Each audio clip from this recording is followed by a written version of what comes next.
નમસ્કાર, આપ જોઈ રહ્યા છો સ્પાર્ક ટુડે ન્યૂઝ. નર્મદા જિલ્લામાં મતદાન પૂર્વે 7 જેટલા ડિસ્પેચિંગ રિસીવિંગ સેન્ટર ખાતેથી ચૂંટણીલક્ષી સાધન સામગ્રી વિતરણ કરાઈ. મતદાન મથકો માટે ઈવીએમ, પ્રિસાઇડિંગ ઓફિસરની ડાયરી તેમજ મતદાર યાદી સહિત જરૂરી તમામ સામગ્રી પૂર્વ પાડવામાં આવી. રાજ્યની સ્થાનિક સ્વરાજ્યની ચૂંટણીઓને 2026 અંતર્ગત નર્મદા જિલ્લામાં જિલ્લા પંચાયત, તાલુકા પંચાયત તેમજ રાજપીપળા નગરપાલિકાની ચૂંટણી અનુસંધાને આવતીકાલે મતદાન યોજાનાર છે. તે સંદર્ભે આજે જિલ્લા તમામ મતદાન મથકો માટે ચૂંટણીલક્ષી સાધન સામગ્રીનું સફળતાપૂર્વક વિતરણ કરવામાં આવ્યું. રાજપીપળા નગરપાલિકા ચૂંટણી હેઠળ 29 મતદાન મથકો તેમજ જિલ્લા અને તાલુકા પંચાયત ચૂંટણી હેઠળના કુલ 607 મતદાન મથકો માટે કુલ 7 ડિસ્પેચિંગ रिसीविंग सेंटर मार्फते सामग्री वितरण કરવામાં आज 25 अप्रैल का दिवस है और ये प्री पोल डे है सामान्य इलेक्शंस के लिए। और जिस तरीके से नॉर्म्स और गाइडलाइंस होती हैं, आज के दिन पोलिंग टीम को हम डिस्पैच कर रहे हैं। इसी तरीके से इसी नॉर्म्स एंड गाइडलाइंस के चलते हुए नगर पालिका सामान्य इलेक्शंस 2026 के लिए आज हमने सभी पोलिंग टीम्स को जो है वो डिस्पैच किया है। हमारे टोटल 29 पोलिंग बूथ्स हैं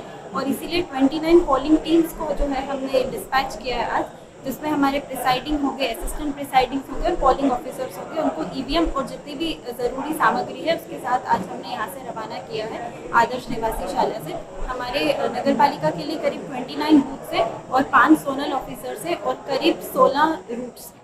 आज रोज नांदोद तालुका पंचायत તેમજ જિલ્લા પંચાયતની ચૂંટણી માટે આપણે 113 બૂથના તમામ સ્ટાફ લગભગ 565 પોલિંગ સ્ટાફ તેમજ 19 રૂટના zonal assistant zonal route supervisor તમામને અહીં ડિસ્પેચિંગની કામગીરી માટે અમુભાઈપુરાની સ્કૂલ ખાતે ભેગા કર્યા છે.